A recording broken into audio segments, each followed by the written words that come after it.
गोकुळ सोबत गोकुल।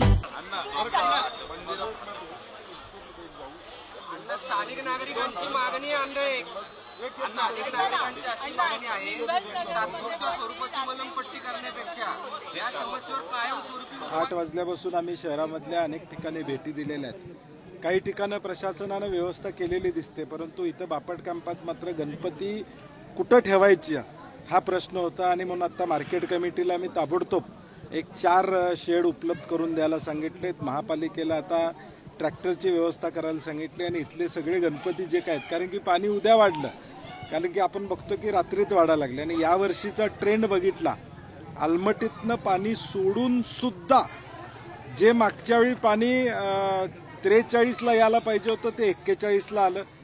जे 45 फुटाची आमची जी मार्किंग आहे त्यावेळी पाणी शहरात यायला पाहिजे होतं ते 43ला आलं।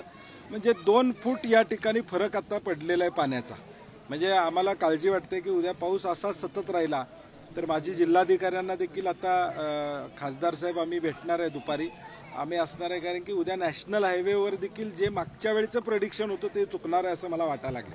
कारण की आत्ता 2 फुटाचा जो काय गॅप आहे, म्हणजे 19 आणि 21च्या पुरामध्ये तो बदललेला आहे। आणि अलीकडं म्हणजे 2 फूट पाणी कमी असतानाच पाणी आता ज्या लाईन्स आपण ठरवल्या तिथं आलेले असेल साधारणपणे चित्र आहे।